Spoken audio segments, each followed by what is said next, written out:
ஓம் சாந்தி.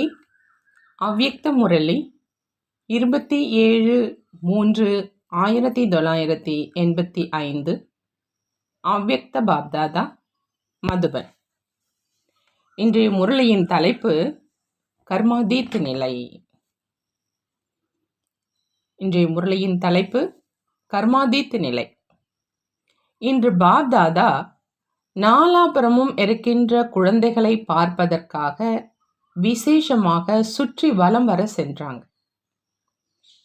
எப்படி பக்தி மார்க்கத்துல நீங்கள் அனைவருமே அநேக முறை சுற்றி வந்திருக்கீங்க.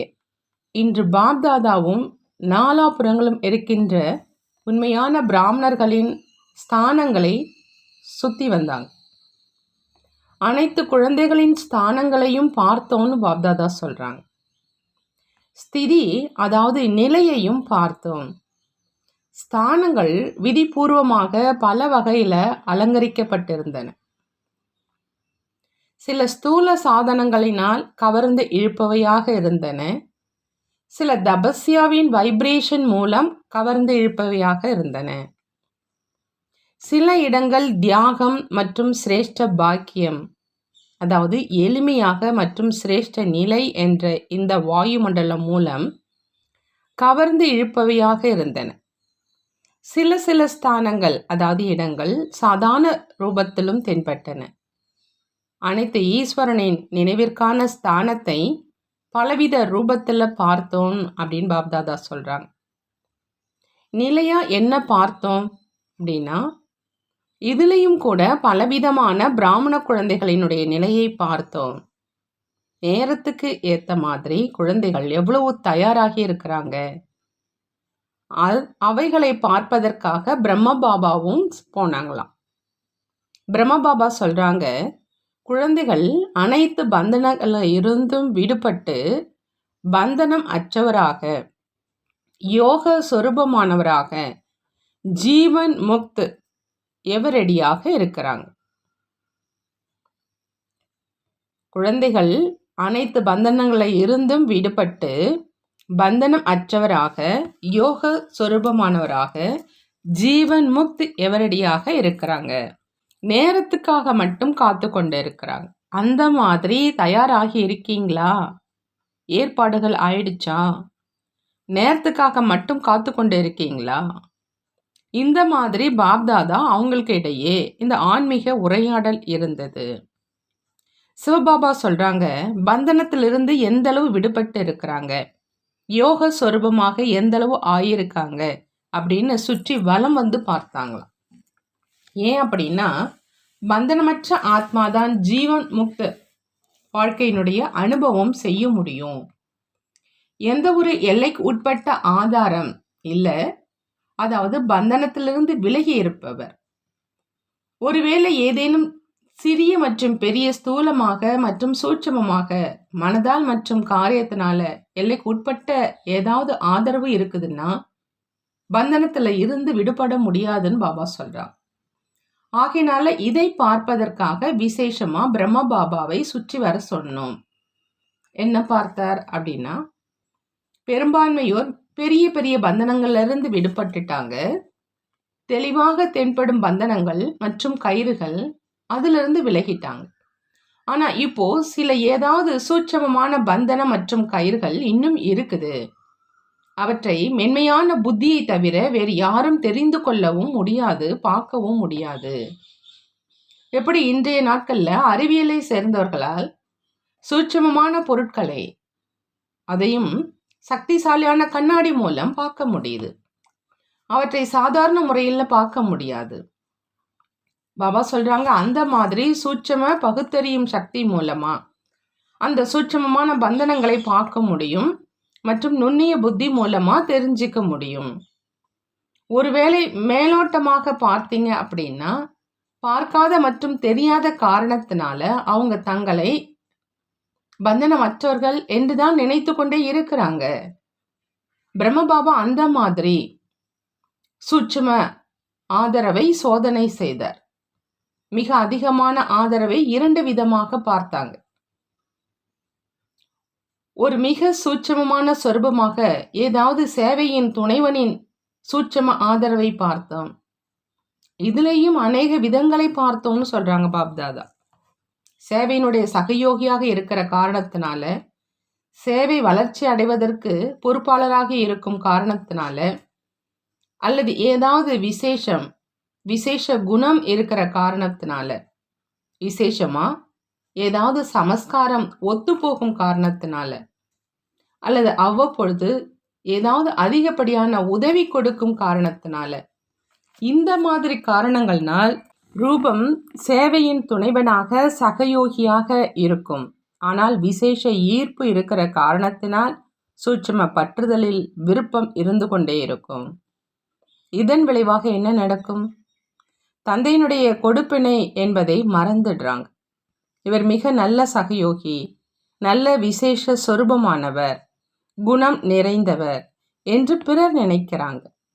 ஆனால் அவ்வப்பொழுது அந்த மாதிரி நல்லவராக யார் ஆக்கினார் அப்படிங்கிறத மறந்துடுறாங்க. என்ன அளவில் கூட ஏதாவது ஆத்மாவின் பக்கம் புத்தியினுடைய ஈர்ப்பு இருக்குதுன்னா அந்த ஈர்ப்பு ஆதரவாக ஆயிடுது. ஸ்தூல ரூபத்தில் சகயோகியாக இருக்கும் காரணத்தினால் தேவையான நேரத்தில் தந்தைக்கு பதிலாக முதல்ல அவர் நினைவில் வருவார். ஒருவேளை 2-4 நிமிடங்கள் கூட ஸ்தூல ஆதரவு நினைவில் வருது அப்படின்னா அந்த நேரம் தந்தையின் ஆதரவு நினைவில் இருக்குமான்னு பாபா கேட்குறாங்க. இன்னொரு விஷயம், ஒருவேளை 2-4 நிமிடங்கள் கூட நினைவு யாத்திரையின் இணைப்பு துண்டிக்கப்பட்டதுன்னா, துண்டித்ததுக்கு பிறகு இணைப்பதற்கு கடும் முயற்சி செய்ய வேண்டியதாக இருக்கும். ஏன் அப்படின்னா நிரந்தரம் என்பதில் வித்தியாசம் ஏற்பட்டுடுச்சு இல்லையா? இதயத்தில் திலாராமுக்கு பதிலாக வேறு யார் பக்கமாவது ஏதாவது காரணத்தினால இதயத்தினுடைய ஈர்ப்பு ஏற்படுது. இவருடன் பேசுவது நன்றாக இருக்குது, இவருடன் அமர்ந்து இருப்பது நன்றாக இருக்குது, இவருடன் தான் இந்த வார்த்தை சென்றால் ஏதோ கரும்புள்ளி, அதாவது தவறு இருக்குது, இவருடன் தான் என்ற எண்ணம் வருவது என்றாலே பலகீனம் வந்ததுன்னு பாபா சொல்கிறாங்க. பொதுவாக அனைவருமே பிடித்தமானவர்கள் தான், ஆனால் இவர் கொஞ்சம் அதிகம் பிடித்தமானவராக அனுபவம் ஆகுது. அனைவர் மீதும் ஆன்மீக அன்பு வைப்பது, பேசுவது அல்லது சேவையில் சகயோகத்தை பெறுவது மற்றும் கொடுப்பது வேறு விஷயம். விசேஷத்தை பாருங்க, குணத்தை பாருங்க. ஆனால் இவருடைய குணம்தான் மிக நன்றாக இருக்குது, இவருடையது தான் என்பதை இடையில் கொண்டு வராதீங்க. இவர்தான் என்ற வார்த்தை பிரச்சனையை உருவாக்குது. இதைத்தான் பற்றுதல் என்று கூறுவது. வெளிப்படையான ரூபம் சேவைக்கானதாக இருக்கும், ஞானம் யோகம் நிறைந்ததாக இருக்கும். ஆனால் இவருடன் தான் யோகா செய்ய வேண்டும், இவருடைய யோகா தான் நன்றாக இருக்குது என்று இவருடையது தான் என்ற வார்த்தை வரக்கூடாது. இவர்தான் சேவையில் சகயோகியாக ஆக முடியும், இந்த சேவை துணைவன் தான் வேண்டும் என்பது இழுக்குது என்றால் இது பற்றுதலினுடைய அடையாளம். எனவே இவர்தான் என்ற வார்த்தையை அகற்றி விடுங்கள்னு பாபா சொல்றாங்க. அனைவரும் நல்லவர்கள், விசேஷத்தை பாருங்க, சகயோகியாக ஆக்குங்க, மேலும் ஆக்குங்க. ஆனால் முதலில் சிறிதளவு இழுக்கும், பிறகு அதிகரித்து அதிகரித்து பயங்கரமான ரூபமாக ஆயிடும். பிறகு அவரே விரும்பினால் கூட அதிலிருந்து விடுபட முடியாது. ஏன்னா உறுதியான கயிறாக ஆயிடும். முதல்ல மிக சூட்சமமானதாக இருக்கும், பிறகு மிக உறுதியானதாக ஆயிடும். அதனால் அறுபடுவது கடினமாக ஆயிடும். ஆதரவு ஒரு தந்தை தான். எந்த ஒரு மனித ஆத்மாவும் ஆதரவாக இல்லை. தந்தை யாரையாவது சகயோகியாக பொறுப்பாளராக ஆக்குகிறார். ஆகையால் ஆக்குபவரை மறந்துடாதீங்க. தந்தை ஆக்கினார், தந்தை இடையில் வருவதனால், அதாவது எங்கு தந்தை இருப்பாரோ அங்கு பாவம் நடக்காது. தந்தையின் இடையில இருந்து சென்று விட்டார் என்றால் பாவம் நடக்கும். அப்படி ஒரு விஷயம் இந்த ஆதாரமாக ஆக்கிவிடுவது இருந்தது அப்படின்னு பாபா சொல்றாங்க. இன்னொரு விஷயத்தை பற்றி பாபா சொல்றாங்க. ஏதாவது பௌதீக சாதனங்களை ஆதாரமாக ஆக்கி இருக்கிறாங்க. சாதனம் இருக்குது அப்படின்னா சேவை இருக்கும். சாதனம் கிடைப்பதில் கொஞ்சம் மேலே கீழே செல்லுது அப்படின்னா சேவை செய்கிறதுலையும் மேலே கீழே போவாங்க. சாதனங்களை காரியத்தில் ஈடுபடுத்துவது என்பது வேறு விஷயம். ஆனால் சாதனங்களின் வசமாகி சேவை செய்வது என்பது சாதனங்களை ஆதாரமாக ஆக்குவது. சாதனங்கள் சேவையின் வளர்ச்சிக்காக இருக்குது. எனவே அந்த சாதனங்களை அதன் பிரகாரம் காரியத்தில் கொண்டு வாங்க. சாதனங்களை ஆதாரமாக ஆக்காதீங்க. ஆதாரம் ஒரு தந்தை தான், சாதனமும் அழியக்கூடியது. அழியும் சாதனங்களை ஆதாரமாக ஆக்குவது என்றால் எப்படி சாதனம் அழியக்கூடியதோ அதே போல மனநிலையும் சில நேரம் மிக உயர்ந்ததாக, சில நேரம் இடைப்பட்டதாக, சில நேரம் தாழ்ந்ததாக மாறிக்கொண்டே இருக்கும். அழியாத ஒரே சீரான நிலை இருக்காது. அப்படி இரண்டாவது விஷயமாக, அழியும் சாதனங்களை ஆதாரமாக நினைக்காதீங்க. இவைகளில் சேவைக்காக ஒரு கருவியாக மட்டும் இருக்குது. சேவைக்காக காரியத்தில் ஈடுபடுத்தினீங்க மற்றும் விலகிட்டீங்க. சாதனங்களின் ஈர்ப்பில் மனம் ஈர்க்கப்படக்கூடாது. அப்படி இந்த இரண்டு விதமான ஆதாரங்களை சூட்சம ரூபத்தில் ஆதாரமாக ஆகியிருப்பதை பார்த்தோம் அப்படின்னு பாப்தாதா சொல்கிறாங்க. எப்பொழுது கர்மாதித்த நிலை ஏற்பட வேண்டியதாக இருக்குமோ அப்போ ஒவ்வொரு நபர், பொருள், காரியத்தின் பந்தனத்திலிருந்து விடுபட்டவராக ஆவது, விலகி இருப்பவராக ஆவது, இதைத்தான் கர்மாதித் நிலை அப்படின்னு சொல்கிறது. கர்மாதித் அப்படின்னா காரியம் செய்வதில் இருந்து விலகியவராக ஆகிவிடுவது கிடையாது. செய்யும் காரியத்தின் பந்தனத்தில் இருந்து விலகியவராக இருப்பது. விலகியவராகி காரியம் செய்வது என்றால் காரியத்தில் இருந்து விலகி இருப்பது.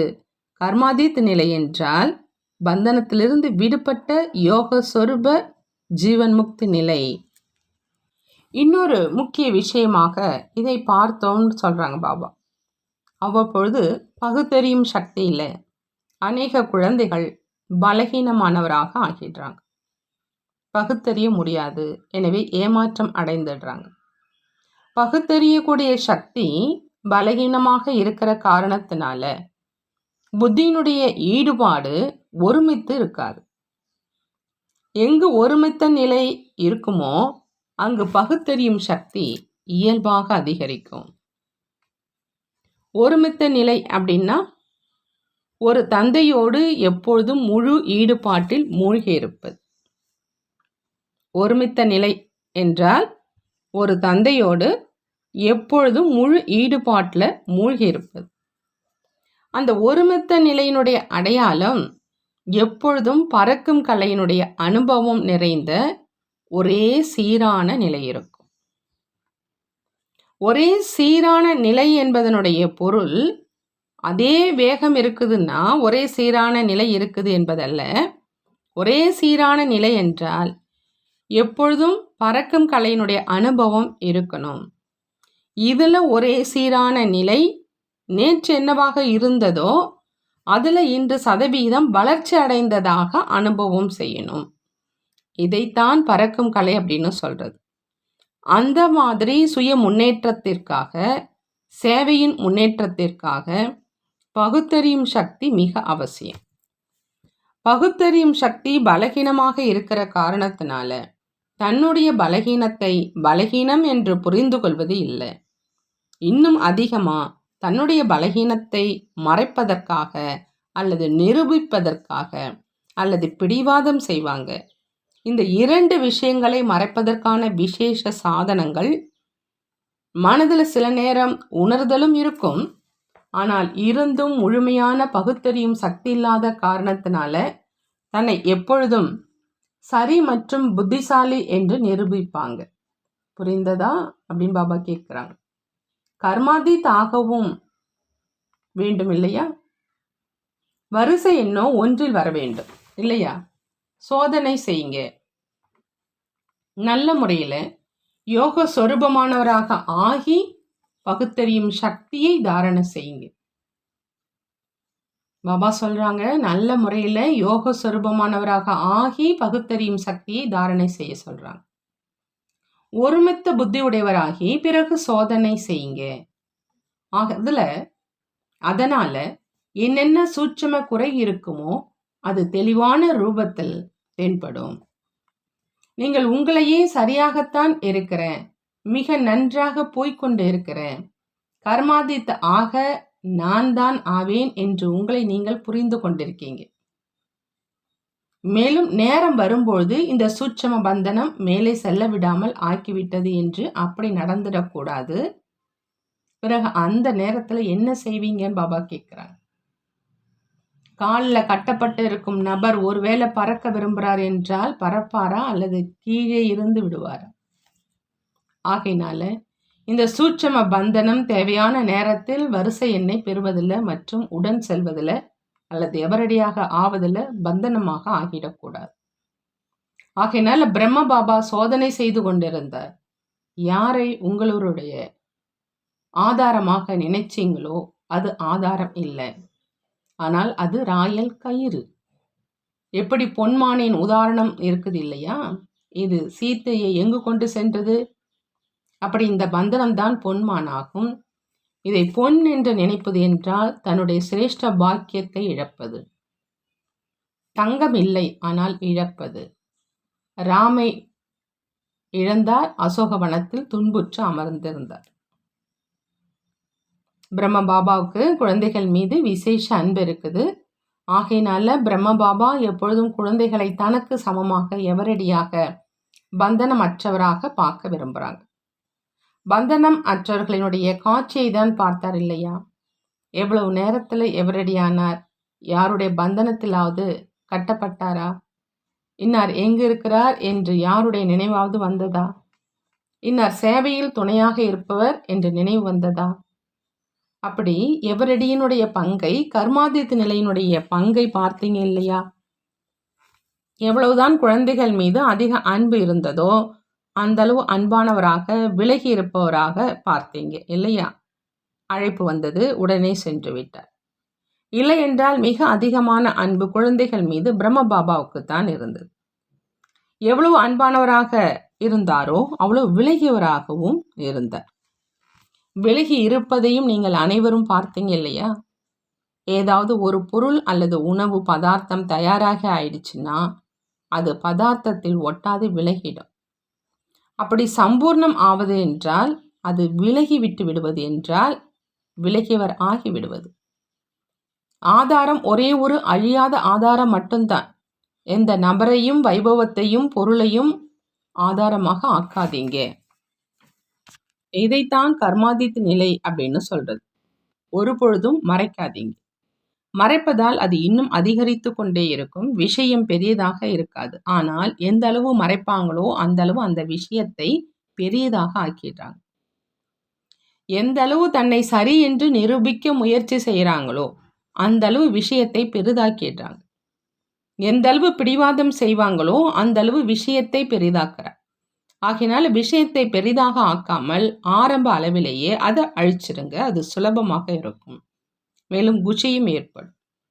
இந்த விஷயம் கடந்தது, அதையும் கடந்து வந்துட்டேன், இதுலேயும் வெற்றி அடைஞ்சிட்டேன் என்றால் அந்த குஷி இருக்கும். புரிந்ததான் பாபா கேட்குறாங்க. வெளிநாட்டினர் கர்மாதித்த நிலையை அடையக்கூடிய ஊக்கம் உற்சாகம் நிறைந்தவர்கள் தான் இல்லையா? இரட்டை வெளிநாட்டு குழந்தைகளுக்கு பிரம்ம பாபா விசேஷமா சூட்சம பாலனையை கொடுத்து கொண்டிருக்கிறார். இது அன்பு நிறைந்த பாலனை அறிவுரை கூறி எச்சரிக்கை செய்வதில்லை. புரிந்ததான் பாபா கேட்குறாங்க. ஏன்னா பிரம்ம பாபா குழந்தைகளாகிய உங்களை விசேஷமாக ஆவாகனம் செஞ்சு பிறவி கொடுத்திருக்கிறாங்க. பிரம்மாவினுடைய எண்ணத்தின் மூலம் நீங்கள் பிறந்திருக்கீங்க. பிரம்மா எண்ணத்தின் மூலம் உலகத்தை படைத்தார் அப்படின்னு சொல்றாங்க இல்லையா? பிரம்மாவினுடைய எண்ணத்தின் மூலம் இந்த பிராமணர்களின் இந்த அளவு படைப்பு படைக்கப்பட்டிருக்குது இல்லையா? பிரம்மாவின் எண்ணத்தினால் ஆவாகனத்தினால் படைக்கப்பட்ட விசேஷ ஆத்மாக்கள் செல்லமானவர்கள் ஆகிட்டீங்க இல்லையா? இவர்கள் வேகமாக முயற்சி செஞ்சு முதல்ல வருவதற்கான ஊக்கம் உற்சாகம் நிறைந்தவர்கள் என்று தந்தை பிரம்மா நினைக்கிறாங்க. வெளிநாட்டு குழந்தைகளுடைய விசேஷங்களினால் விசேஷ அலங்காரம் செய்வதற்கான விஷயம் பேசப்பட்டு கொண்டிருக்குது. கேள்வியும் கேட்பாங்க. பிறகு விரைவிலேயே புரிந்தும் கொள்வாங்க. விசேஷமாக புத்திசாலிகள் நீங்கள். எனவே தந்தை தனக்கு சமமாக அனைத்து பந்தனங்களிலிருந்து விடுபட்டு மற்றும் அன்பானவர் ஆவதற்காக சமிச்சை கொடுக்கிறாங்க.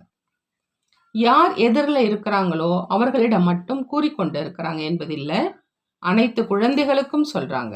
தந்தையின் எதிரில் எப்பொழுதும் அனைத்து பிராமண குழந்தைகளும் பாரதத்தை சேர்ந்தவராக இருந்தாலும் அல்லது வெளிநாட்டை சேர்ந்தவராக இருந்தாலும் தந்தையின் எதிரில் இருக்கிறாங்க. மிக நல்ல நல்ல ஆன்மீக உரையாடல் செய்கிறாங்க. சென்ற வருடத்தை விட இந்த வருடத்தினுடைய ரிசல்ட் மிக நன்றாக இருக்குது என்று ஏற்கனவே சொல்லியிருக்கோம் இல்லையா? இதிலிருந்து முன்னேற்றத்தை அடைகிறவங்க என்று நிரூபணம் ஆகுது. நீங்கள் பறக்கும் கலையில் செல்லக்கூடிய ஆத்மாக்கள் யாரை தகுதியானவர் என்று பார்க்கின்றோமோ அவங்களுக்கு சம்பூர்ண யோகி ஆவதற்கான சமிச்சை கொடுக்கப்பட்டிருக்குது. நல்லது. எப்பொழுதும் கர்ம பந்தனத்திலிருந்து விடுபட்ட யோகஸ்வரூப ஆத்மாக்களுக்கு, எப்பொழுதும் ஒரு தந்தையை ஆதாரமாக ஆக்கக்கூடிய குழந்தைகளுக்கு, எப்பொழுதும் சூட்சும பலகீனங்கள்ல இருந்தும் விலகி இருக்கக்கூடிய குழந்தைகளுக்கு, எப்பொழுதும் ஒருமித்த நிலை மூலமாக மிக நல்ல பகுத்தறியும் சக்தியுள்ள குழந்தைகளுக்கு, எப்பொழுதும் நபர் மற்றும் பொருளின் அழியும் ஆதாரத்தை விட்டு விலகி இருக்கும் குழந்தைகளுக்கு, அந்த மாதிரி தந்தைக்கு சமமான ஜீவன் முக்த் கர்மாதித் நிலையில் நிலைத்திருக்கக்கூடிய விசேஷ குழந்தைகளுக்கு பாப்தாதாவின் அன்பு நினைவுகள் மற்றும் நமஸ்காரம் செய்கிறாங்க. நாமும் நம்மளுடைய பாப்தாதாவுக்கு அன்பு நினைவுகள் மற்றும் நமஸ்காரம் செய்வோம். நிர்மல் சாந்தா தாதி அவர்களை பாப்தாதா சந்திக்கிறாங்க. எப்பொழுதும் தந்தையின் கூடவே இருப்பவராக இருக்கீங்க. யார் தொடக்கத்திலிருந்து தந்தையின் தொடர்பிலேயே இருந்து வர்றாங்களோ அவங்களுக்கு தந்தையின் துணையின் அனுபவம் ஒருபொழுதும் குறைவாக ஆக முடியாது. குழந்தை பருவத்தின் உறுதிமொழி ஒன்று இருக்குது. எப்பொழுதும் கூடவே இருப்போம், எப்பொழுதும் கூடவே செல்வோம். அப்படி எப்பொழுதும் துணையின் உறுதிமொழி என்று கூறினாலும் அல்லது வரதானம் என்று கூறினாலும் அது கிடைத்திருக்குது. இருந்தாலும் எப்படி தந்தை அன்பு நிறைந்த உறவு முறையை வைத்து நடந்து கொள்வதற்காக அவ்யக்த ரூபத்திலிருந்து வியக்த ரூபத்தில் வர்றாங்க, அதே மாதிரி குழந்தைகளும் அன்பின் உறவு முறையை வைத்து நடந்து கொள்வதற்காக வந்து சேர்ந்துடுறாங்க. அந்த மாதிரி தான் இல்லையா? எண்ணத்தில் என்ன, ஆனால் கனவுல கூட அதைத்தான் ஆழ் மனது அப்படின்னு சொல்கிறேன். அந்த நிலையில் கூட தந்தையின் துணை ஒருபொழுதும் விடுபட முடியாது. அந்த அளவு உறுதியான சம்பந்தம் இணைந்திருக்குது. எத்தனை பிறவிகளுடைய சம்பந்தம், முழு கல்பத்திற்கான சம்பந்தம். இந்த பிறவியின் கணக்குப்படி சம்பந்தம் முழு கல்பமும் இருக்கும். இதுவோ கடைசி பிறவியில் சில குழந்தைகள் சேவைக்காக ஆங்காங்கு பிரிந்து சென்றுட்டாங்க. எப்படி இவர்கள் வெளிநாட்டிற்கு சென்றுட்டாங்க, நீங்கள் சிந்துவில் வந்து சேர்ந்துட்டீங்க.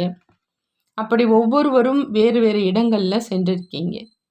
ஒருவேளை இவங்க வெளிநாட்டிற்கு செல்லலை அப்படின்னா இத்தனை சென்டர்கள் எப்படி திறந்திருக்கும்? நல்லது. எப்பொழுதும் உடன் இருக்கக்கூடிய, துணையாக இருப்பேன் என்ற உறுதிமொழிப்படி நடக்கக்கூடிய பரதாதி நீங்கள். பாப்தாதா குழந்தைகளின் சேவையின் ஊக்கம் உற்சாகத்தை பார்த்து குஷி அடைகிறாங்க. நீங்கள் வரதானி ஆத்மாக்களாக ஆகியிருக்கீங்க. பாருங்கள், இப்பொழுதுலேருந்தே கூட்டம் கூட தொடங்கிடுச்சு.